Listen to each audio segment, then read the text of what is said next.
la facilidad de ver.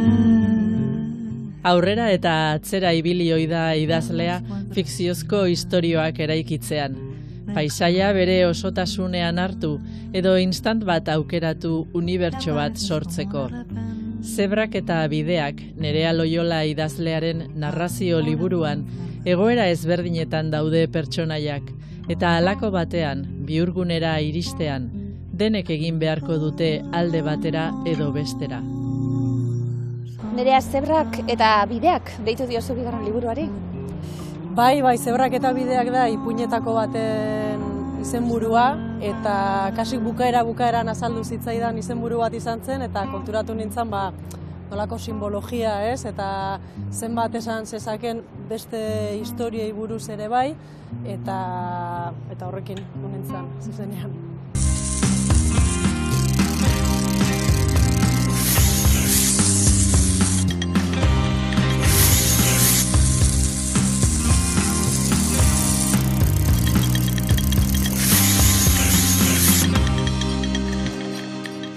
Bigarren liburua, epizentroa eta gero, eta apurtxu bat esango dugu, hildo berdinari jarraituta oso ezberdin datorren arren, baina, bide gurutze hori esaten gabiltzena, aurrera egin beharra, pertsonaiak emakumeak dira, emakume ikuspuntua, apurtxu bet jarraitzen dugu, aurreko liburua guztu irakurri duenak irakurriko du guztu. Bai, hori da, igual, naiz da oso desberdina dan, bai jarraitu dut, baina formatuakin bakarrik, ez? Ipuinak dira, zuk esan dezun bezala emakume protagonistak.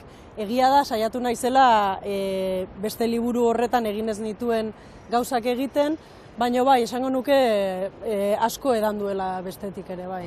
Pertsonaia ezberdinak izango direlako, testu inguruak oso ezberdinak, eta gauza askori buruz hitz egiteko, batartea, edo baitzakia, eskaineko digu horrek guztiak bai, hain ezberdina izatiek batzuk bestietatik. Bai, aukera ematen dit kasik nahi deten guztiari buruz hitz egiteko, nahi deten ikuspuntutik, begirada nahi dudan lekuan jartzeko eta jolasteko literaturak. Sortzen zabiltz, azken aldi honetan asko, irakurri zaitugu prentsan bai orain arte, eta aur gazte literaturan murgilduta liburuak kaleratzen? Aur eta gazte literaturan oso sartutan nabil azken aldian, asko disfrutatzen dut, adin horretarako idazten, egia da, ideia asko bururatzen zaizkidala adin horretarako, eta bai, momentu honetan ere ari naiz aur eta gazte literatura idazten, gero nire burua etengabe dago sortzen, novela bat izan daitekena, poesia izan daitekena, gidoiak, gelditu gabe. Ariketa hori, gero eginez, trebatzen dana eta hartzen diosuna, ondo idazteko idatzi egin behar da. Bai, zalantzari gabe ondo idazteko lehendabizi irakurri egin behar da asko, eta gero idatzi, aldan denbora gehiena, inbertitu behar da niretzat irakurtzen eta idazten. Ez talako izaten erreza bez, liburu objektu moduan maite dugunok, bada gauza estetiko bat bai, esaten gabiltzena, izenburuak, azalak, ez da izaten erreza eta behin eskuartean izan da eta norberan izan da izango daulako zehondo, lanak eginda. Azkenean kontutan hartu behar da, liburuak begitatik sartzen zaizkigula lehen da bizi. Orduan egia da, liburu bat gomendatua danean eta hauza joaten danean, jende igual zuzenean joaten da hori erostera, baina bestela begitatik sartzen zaigu. Orduan oso garrantzitsua da izenburua eta azala, eta ja forma ematen diozu momentura arte eta ikusten dezunera arte, hau izango da, niretzat egoten dago horrelako urduritasun bat, baina oso pozik. Hitz egingo dugu, liburuak gordetzen duenaz, ez gara bakarrik egongo, momentu baten, gonbidatu berezi bat, zuretzat, bidelagun berezi bat gonbidatu duzu. Bai, Manol Epelde gonbidatu dut, sortzailea bera ere, baina horretaz gaiman ere bikote kidea, eta, berak ze kontatzen duen.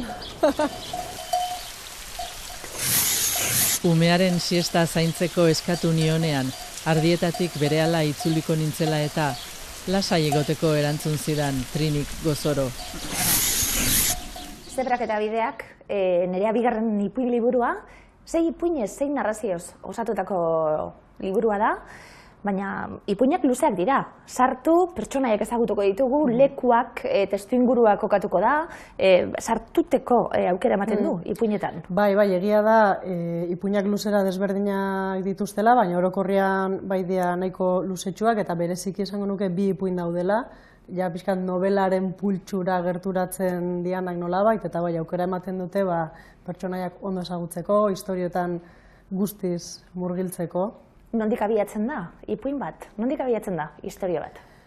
Nire kasuan idazterakoan ez oso ondo jakiten nondik abiatzen diren istorioak.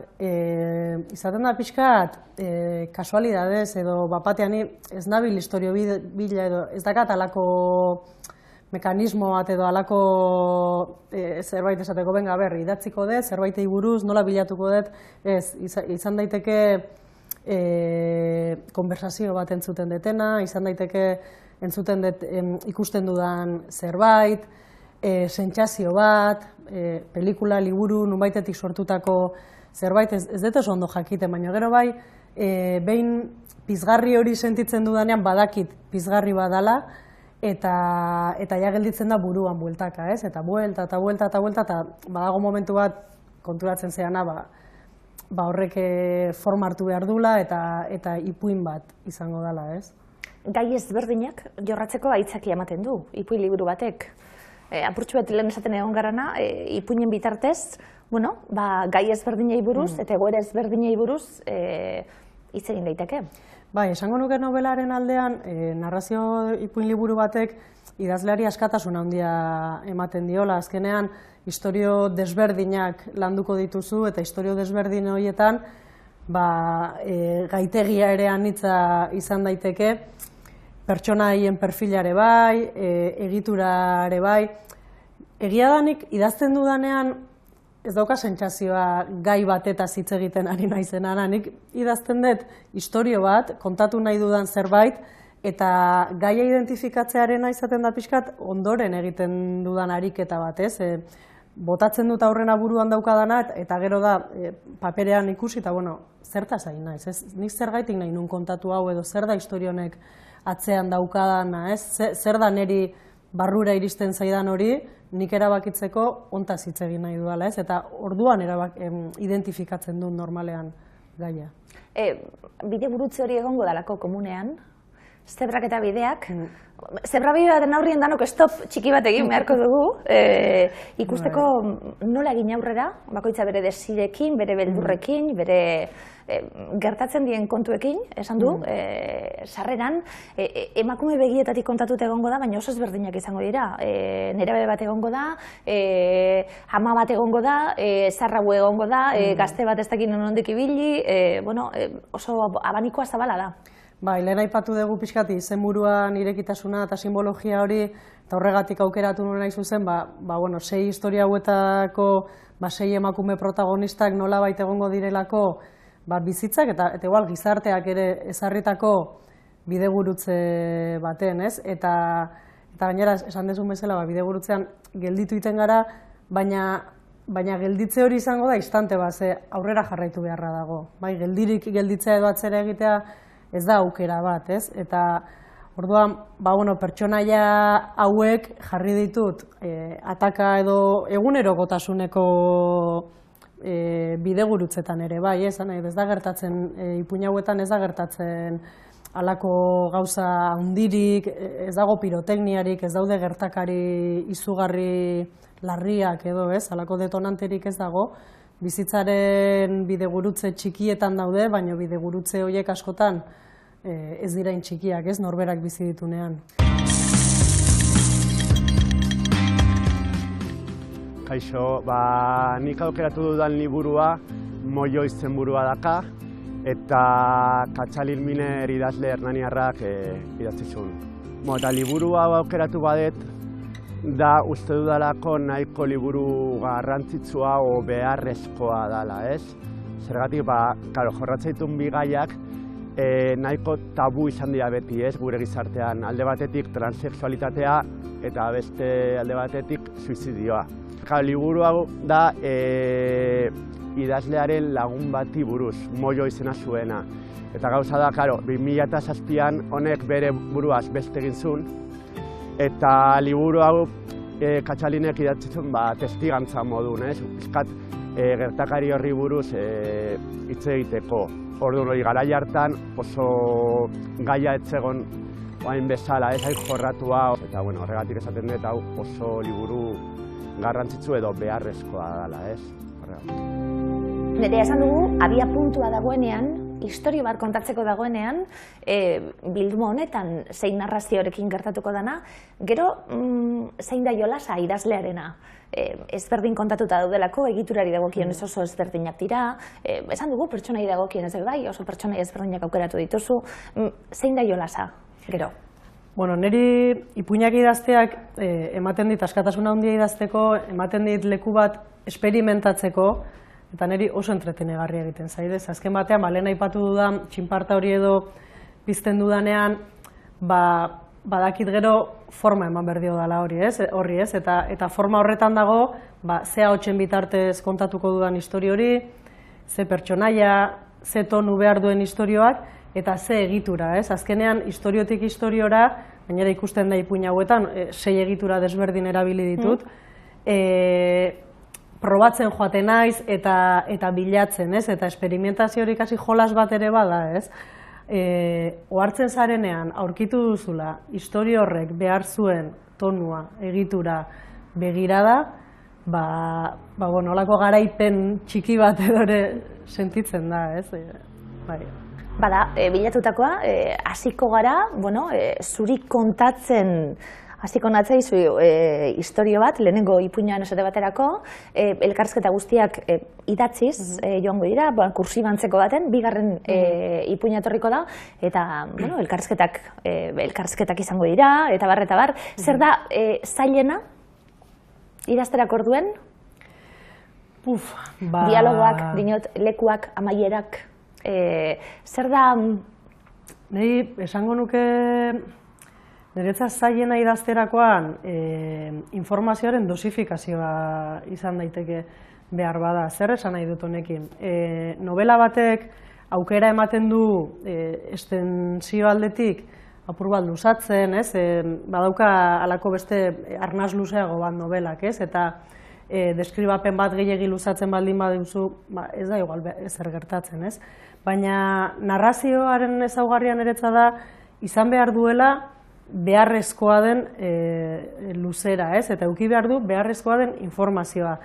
Ari naiz nire ustez eta bereziki irakurlea naizenean gustatzen zaidanaz. Ni saiatzen naiz erreproduzitzen irakurle moduan gustatzen zaidan hori, gero idazten dudanean. Narrazioak luzera jakin bat izan behar du eta saiatzen naiz ematen historia ulertzeko beharrezkoa den informazioa, baino izatea ezinbestekoa, hau da, soberan ez egotea ezer.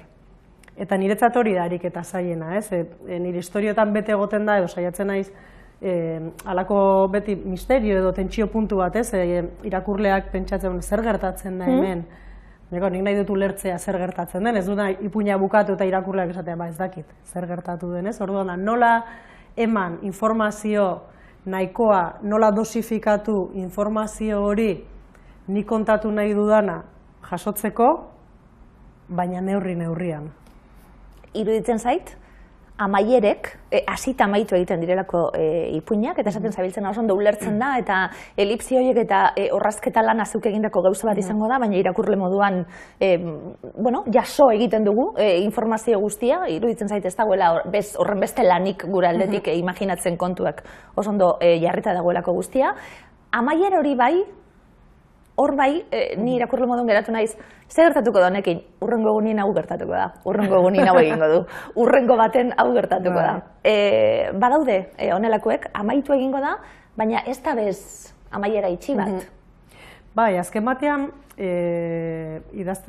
ipuin bat idazten dudanean, nik irudikatzen dudana da, pertsonaia baten bizitzetik hartzen dudala zati bat, ez? Osea, pertsonaia horrek bazuen bizitza bat aurretik eta izango du bizitza bat ondoren. Eta nik hartzen dut olako zati bat, lehenoko argazki kameretako, nola zian, errebelatzen negatibotako zati bat, eta hori da ipuinean daukadana, ez? Baina hori, lehen bizi zen bezala, biziko da ondoren. Eta orduan, amaierak dira, baina irekiak dira. Eta berriro nator lehengora, niri irakurle bezala asko gustatzen zaizkit amaiera irekiak, ez? Irakurtzen dezu amaiera eta bai, ez? Logikoa da, zentzua dauka, baina uzten dizu zuri jarraitzen, ez? Eta ohartzen zara horrengo gunean behar bada paseo bat ematen ari zarela, eta berriro datorkizula, ez? Pertsonai hori, histori hori, eta jarraitzen dezula sortzen, ez? Eta polita da gainera, irakurle batek modu batera jarraituko dulako, eta beste batek beste modu batera, ez? Orduan, gauza bat itxaron, amaieran, eta beste bat jaso, baina esaten gabiltzena, gauza bat itxaroten banu nuen nik be, dazuk beste bat emon, nire aukera hurrengo egun imposible da. Hori da. Ipuin guztiek dutelako beste aldie. Gertatu danan beste aldi gertatu alzan be bai. Claro. Nire irekitasun hori asko gustatzen zait, eta pentsatzea nik idazten dudanean sortzen dudala, eta gero irakurleak irakurtzen duenean ere sortzen jarraituko dula, ez? Justo horten Durangoko azokako idazte irakurtzea da, edo olako, pixkat horri ematen dio zentzua, ez? Literatura mota honek. Bigarren liburua, nolako izan da? Esan dugulako, lehenengo ipuin liburutik, epizentrotik, eta, itzen genuen liburuari buruz, eta inguruen irakurri izan be bai. Liburue, nahiko mugituta, nire ez dakit bigarrena datorrenien, langai hartzen diozun zeure buruari, lasaitasun gehiagorekin idatzi diozun, aipatu dugun arren, tartien idatzi sortu eta sortu bilizarana, eta nik esango nuke nabaritzen dela be bai, bigarren liburu hau, bestelako idazkera batekin dator be bai. Zelako izan da, askatasun gehiagorekin, presio gehiagorekin, zelako izan da, sortze lana? Epizentroa lehenengo liburua zan helduen literaturan, eta uste nuena, baino mugimendu gehiago izan zen, oso kritika onak izan zituen, eta horrek ezinbestean presio pixka bat jartzen dizu, ez, bigarren liburu honetarako, erein argitaletxeko Inazio Mujikak hasieratik esan zidan, ez? Bigarren liburu idatzi behar dezu, lehenengo idatzi ez bazenu bezala. Hori oso ondo teorikoki, baina nola egiten da, ez? Eta Zebrak eta Bideak liburuak beka bat jasozun, Gipuzkoako Aldundiko Raul Gerragarrido beka jasozun, eta beka horrek zeukan zea bat urtebeteko epean argitaratu behar nula liburua, ez? Eta epe bat eukitzeak ere, niri ematen zian alako bultzada bat, esan, epizentroa idatzi nunetik ari nintzen ideiak biltzen, ipuin bat idatzi, baina guztiz abitu gabe, ez? Eta nien neure burua frenatzen behar bada, eta beka hau jasotzeak eta urtebeteko epea eukitzeak, suposatzen zuen, jarri egin behar nula, ez? Orduan, esango nuke, idazketa prozesuan hasieran, bai sentitzen nula presio hori gehien bat, beldurra ematen zian, epizentroan funtzionatu zuten gauzak errepikatzea. Hor funtzionatu baldin badu, erosoa da, berriro ingoetantzeko zerbait, eta funtzionatuko du, eta zailtasunetako bazan hortik urruntzea, saiatuko naiz, orain arte egin ez ditudanak egiten, baina esango nuke gero idatzi ala eta liburuan aurrera egin ala askatu nola presio hori. Gusto idatzi ditut, ez egunero, oso egun txarrak ere egoten dira, ez zer ateatzen ez dian egun horiek, eta burutik paperera pasatzen dan hori eta gustatzen ez zaizun hori, baina orokorrean gustora idatzi dut liburua, eta bukaerarako eukide sentsazioa emateko nuena eman dudala, ez? Lan asko egin dut, bai sortzen eta bai gero liburua lantzen, eta argitaratzerako, nik uste aurreko liburuaren presio hori, hortatik erabat aske eta pozik egindako lanarekin. Laurentziari bi liburu gomendatuko nizkioke, lehena Ekaitz Bergaretxeren erresimeta, mazusta erresimeta. Hola, ez litzateke hain bakarrik sentituko. Ekaitz Bergaretxe kontatzen dituelako autobiografia batean, bere bizi izan dituen gertakari batzu, gutxi gora bera bergarai eta bergiroetan.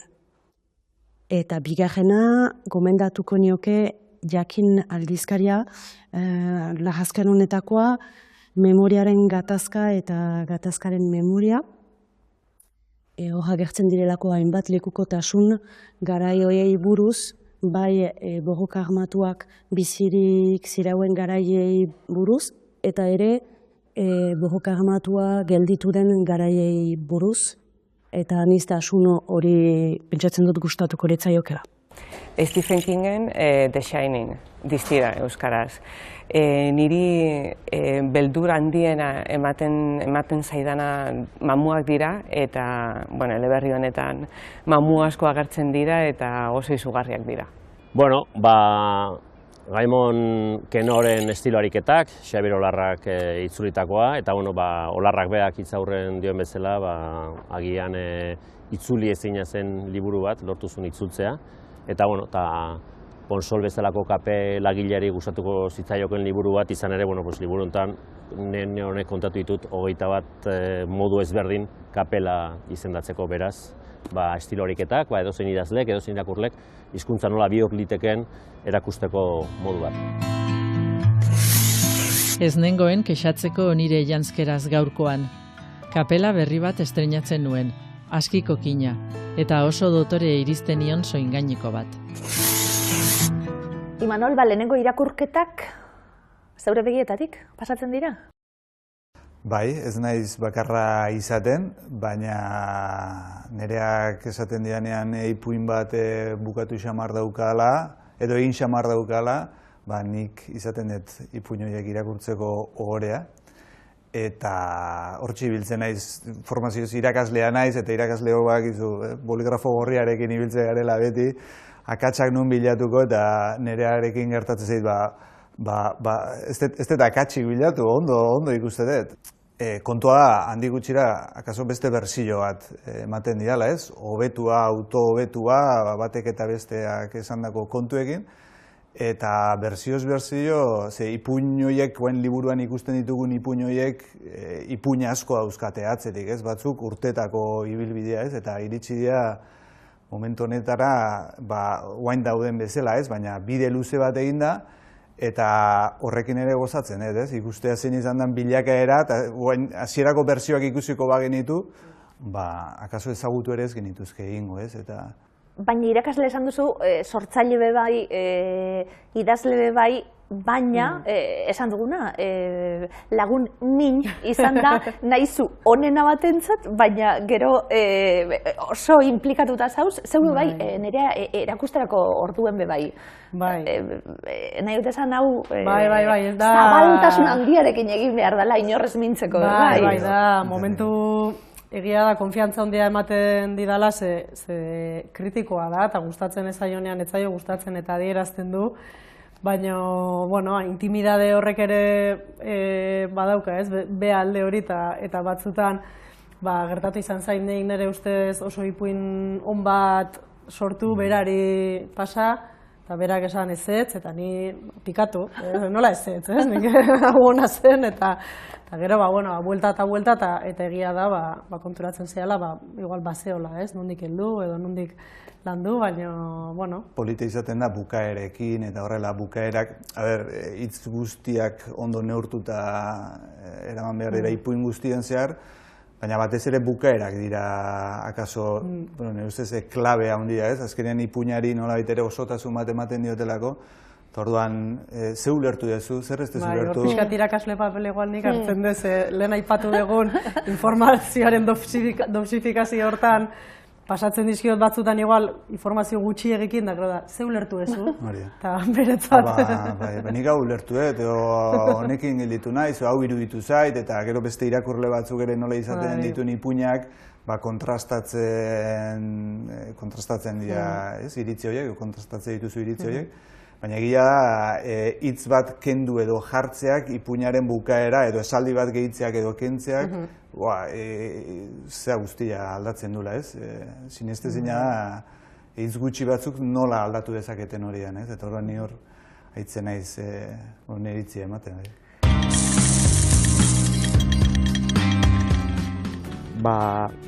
Erantzun prototipiko bat edo emate labur aldera Juan Gorostidi Berrondo izango litzake Juan Gorostidi Berrondo dela uste duen ero bat. Hau da, nor da galdera hori bizitza oso batean erantzun behar den galderetako bada eta bizitza oso bat ez da nahikoa galdera horri erantzuteko. Zazpigarren hori heriotza da memoria ariketa bat. Ila 40 urte bitartean eta bukatu zuen arte egindakoa. Eta hor hainbat kontu zabaltzen ditut memoria ariketa horretan nire ustez, nire bizitza personaletik, esperientziatik beharrezkoak izango liratekenak. Indarkeriarekin, iraultzarekin, nazioarekin sortu ditugun fetitxeak besteak beste. Horren ondoren, nik lan horrekin jarraituko dut modu bateran edo bestera. Idazle mota asko dago. Niri interesatzen zaizkit idazle mota bat interesatzen zait. Eta da, idaztea barne bidai bezala, ezinbesteko bezala konsideratzen duen hori. Interesatzen zait idazle gisa, ez? Eta hori bide gogorra da. Eta ez da bide erresa, hori esan nahi dut. Eta zentzu horretan, beti idazle, egon dira horretan maisuak eta benetan bidea markatu dutenak, haundiak. Eta nik izango nuke Kafka batentzat edo Herta Müller batentzat idaztea bizitzea dela eta ezinbesteko kontu bat. Horiek bai beti idazle. Kolpe bat.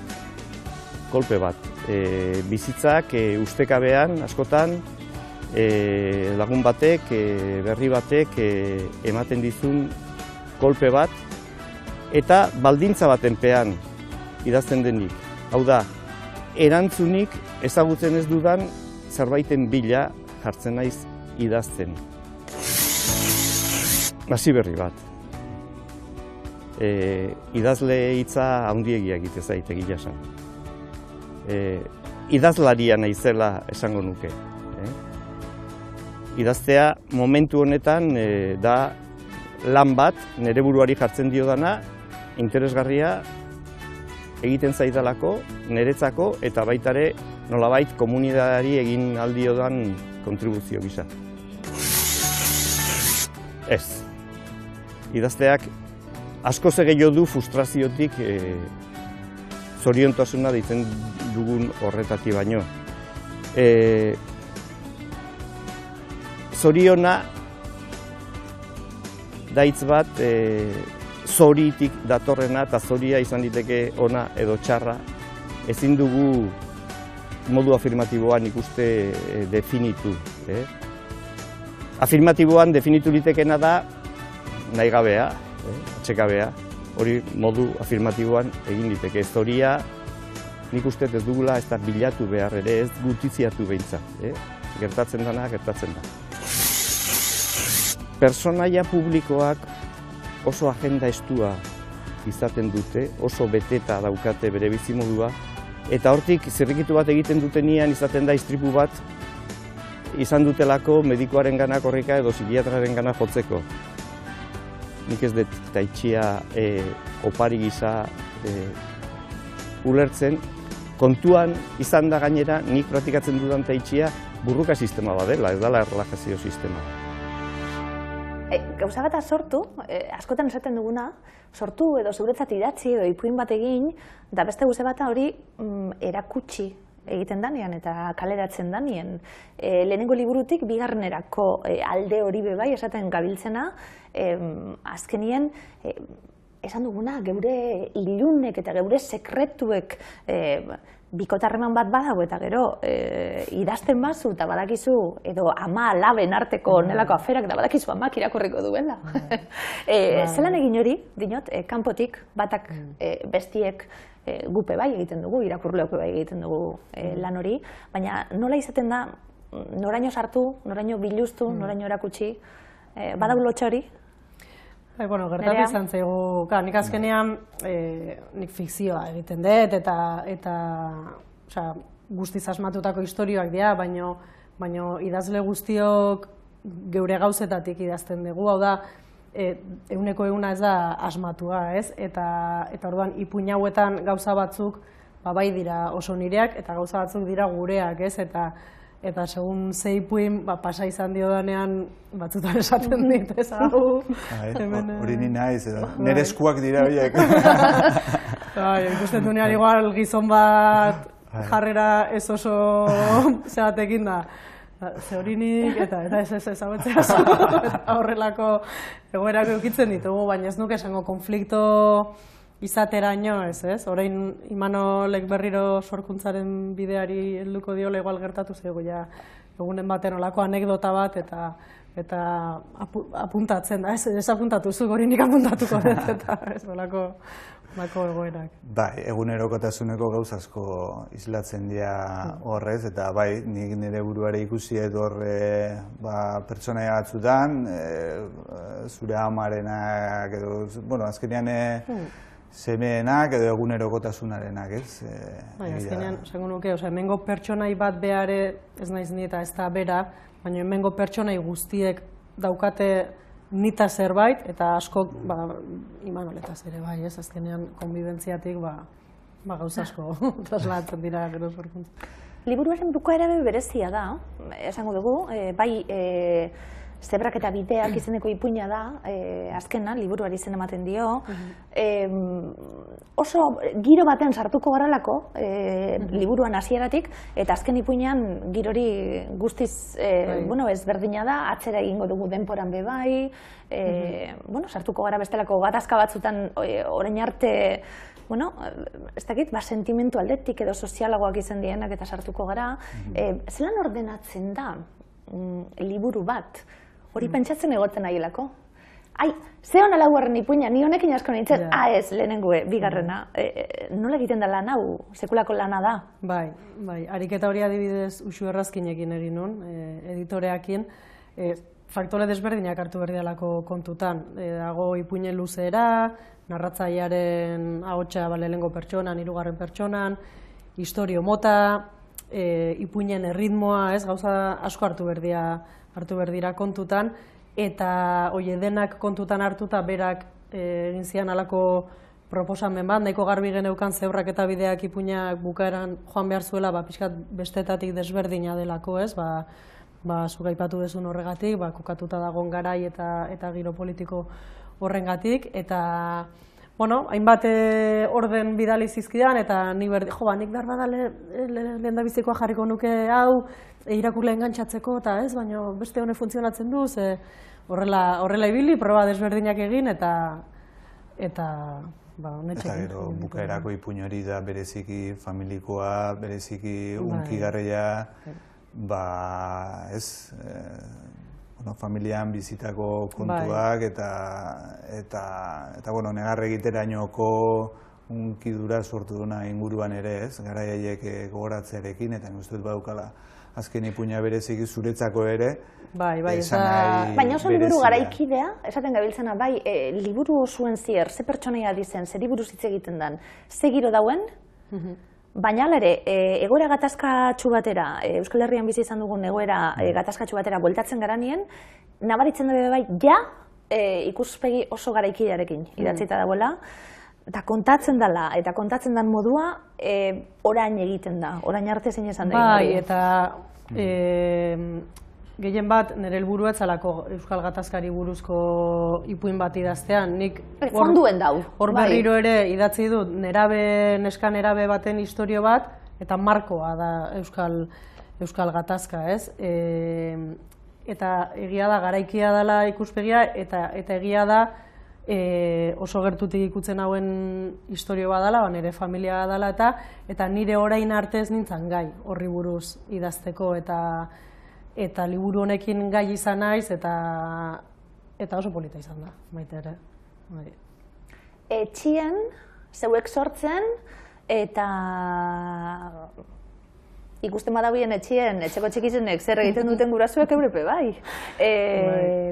Semearekin idatzita libururen bat bai, hori bederra izango da seguru, Nerea? Bai, aurten argitaratu, udazkenean argitaratu nun 8 urteko semeakin batea idatzitako umentzako ipuin bat, bera animatu zen, ideia bat eukizun eta nirekin batera idatzi du eta esan oso polita izan da eta 6 urteko semea dabilkigu modelo aretoa eskatzen eman nankizun bat egiteko jendaurreko bat egin nahi dula. Bazabiltz oraindik, aur literaturarekin eta murgilduta eta hor segi. Bai, aur eta gazte literatura asko gustatzen zait, asko disfrutatzen dut, gainera iruditzen zait hutsune handia daudela genero eta literatura mota baten adin horietan eta eman nahi diot euskal literaturari hortik. Aldi berean asko jasotzen dudalako, ematen dudanean eta hortan nabil. Zematerekin mailu bai gero baliogarriak dienak, dena. Guretzat bai gero gozatzeko. Imanol sortzen lanien bai, murgilduta, beka bat eskuratuta? Bai, udalbiltzako geuretik sortuakeko beka bat jasut. 2025 daukat jendaurreko bat prestatzeko eta 2026an urtarrila otsaila inguruan estrenatuko dute jendaurreko hori eta hoxe, tximeletak hasi dira dantzan eta burua ere bai. Anoeta herriko Soroeta baserri ondoko Artasoroan, bertako semeen begipean, plater hegalari bat agertu da. Krisi kabinetak eta bilerak non nahi, baina nondik datoz eta zer nahi dute? Narratzailea, Ozeania izeneko transatlantikoan dator bueltan Europara. Bidaia lasaia izan dakion lotan pasatzen ditu goizak eta ontzi bizkarrean gauak. Baina hara non, obsesio izugarri batek harrapatutako gizon bat ezagutuko duen. Gazako zerrendan gertatzen ari den suntxiketa sistemikoaren salaketa komiki bihurtua, Palestinaren egoeran aditua den Jo Esakoren eskutik. Julen Gabiriarena da itzulpena. Egia da idazlearen lana oso bakartia dela, baina ez gaude bakarrik, eta tarteago aprobetxatu nahiko nuke bide honetan lagun izan ditudan guztiai eskerrak emateko, izan nire testuak irakurri dituzelako, zaintzalanak egin dituzelako nik idatzi ahal izateko, edo argitaletxeko langile guztiak horri bili direnak maketa egiten, zuzentzaile lanetan, editore lanetan, promozio lanetan, eta nola ez irakurleari eskerrak, azken batean idazlea eta irakurlea elkartzen diran lekuan hartzen du niretzako literatura zentzua, eta bukatzeko aurreta batzutan ahaztu egiten zaigu, aurreta gazteak, gaur egungo aurreta gazteak direla etorkizuneko irakurleak, eta uste dut batzuetan behar baino arreta gutxiago eskaintzen diegula horri.